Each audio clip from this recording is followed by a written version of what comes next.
So guys, welcome sa Kinki Auto Electrics. Meron tayo ritong Toyota Land Cruiser. Pick up siya So bali V6 engine. So bali ang issue nito cranking lang siya. So cranking, ayaw tumuloy. Puro cranking lang siya. So may nag-check na rin.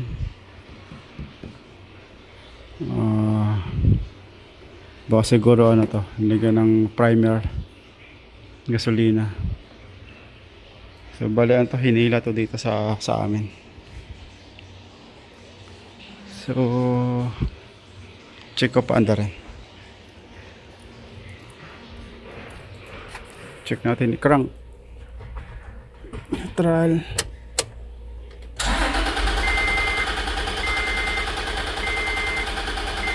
Ayan ayaw.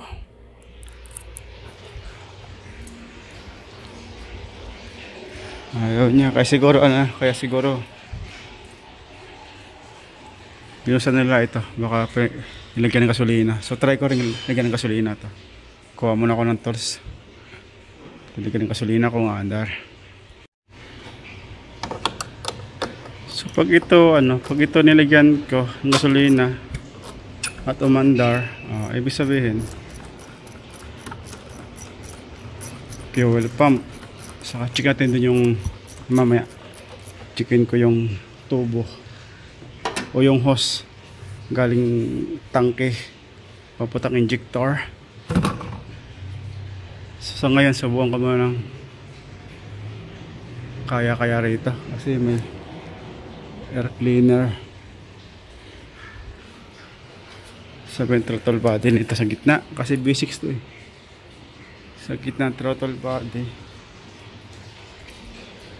So try ko lang timpa mo yung gasolina.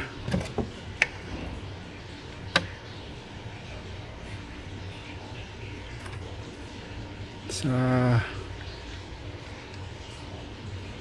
air cleaner pag wala tarangal ko itong takip na to.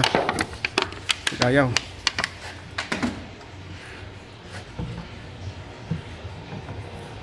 Okay, check natin.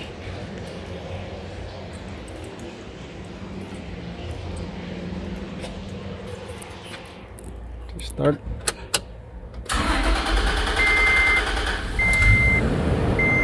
Umandar.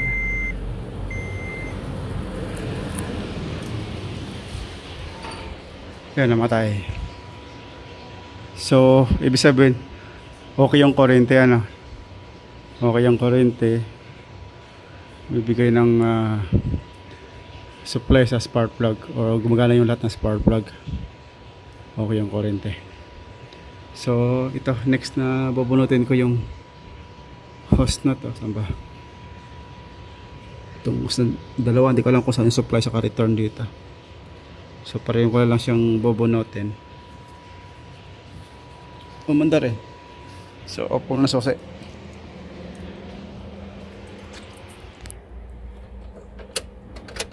So malamang ang issue nito ay fuel pump. So hindi ko na wait. Hindi ko na silip kung may gasolina. Okay, full 3/4 gasolina. So ito na lang ang tatanggalin ko. Itong supply na to o yung hose na to.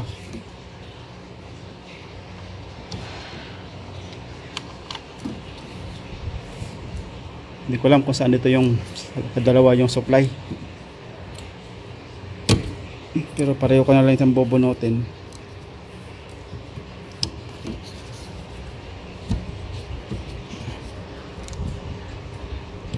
Hindi matanggal yung lock na plastic. Tigas.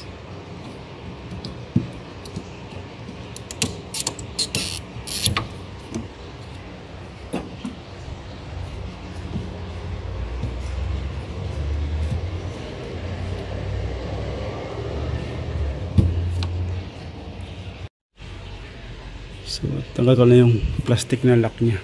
So malamang itong ito kasi malaki, ito maliit, malamang ito malaki ang galing sa tangke. Inya naka-starter banda nito, baka nag-spark. So ito yung sa yung gasolina.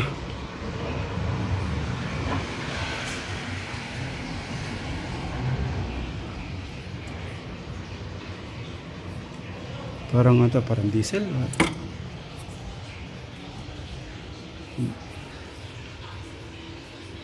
Parang may halong diesel.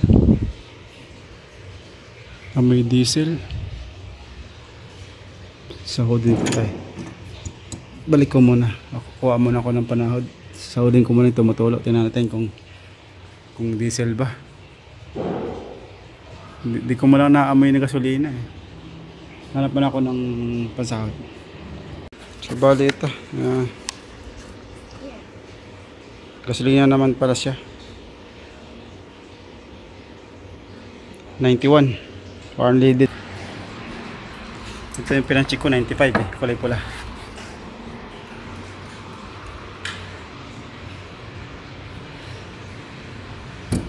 So try kong i-crank kung magkakaroon ng pressure. So bali ito, lagay ako ng hose. Lagay ako ng hose para dito ang tapon sa labas, para makita nyo habang kinakrank ko. So crank ko, tingnan natin yung hose na yan kung may lalabas ng gasolina. Wala. Ano, umandar na yung sasakyan o yung makina. Ulitin ko at nilagyan ulit ng gasolina yung sa air cleaner.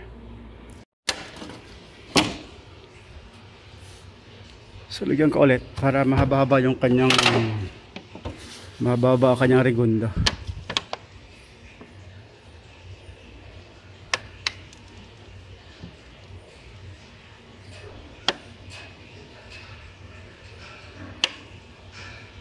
Okay.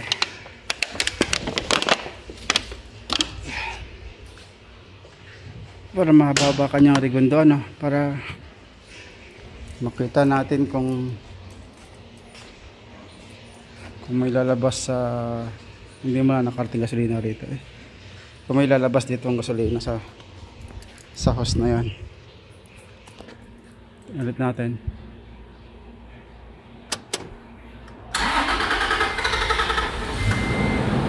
Ayan na. Gumanda na makina pero walang gasolina ang lumabas din sa hose.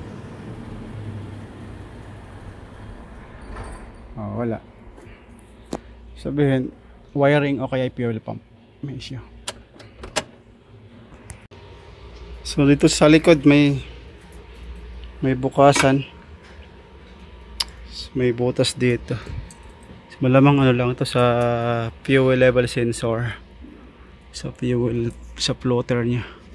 So bali ayun yung sa loob yung sa loob yung sa tangke, sa fuel pump.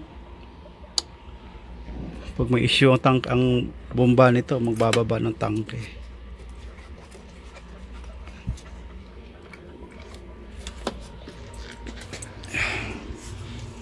So parang ito yung socket ng ng fuel pump. Okay. Sabihin itong yellow ay blue na may black saka white na may black. So ito yung white na may guhit na black ay negative, ito yung blue yung positive.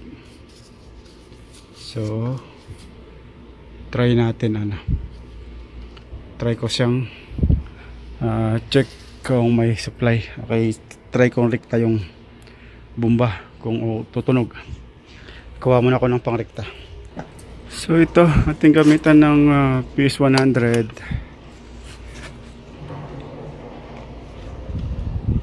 So ating rektahan tong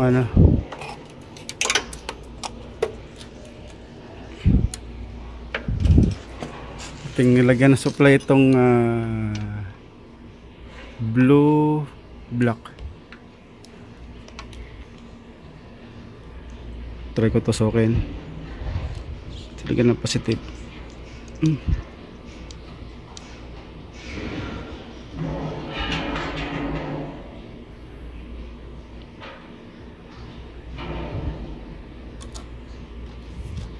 Ayaw. Hindi siya mahuli. Oh, wala. Hindi tumunog. Ito natin itong negative. Yung white black. Oh, negative. Okay yan. Dapat ito yung kulay blue. Tutunog eh. Wala. Busted yung yung motor. So palagay ko ng supply positive. Wala. Dito pa lang dapat pagtukso ko tutunog na siya eh. Kasi yung coil ng motor, ng fuel pump motor, dapat magkakaroon na ng signal galing continuity. Kasi yung kabilang wire ng coil ng motor ay galing dito sa negative.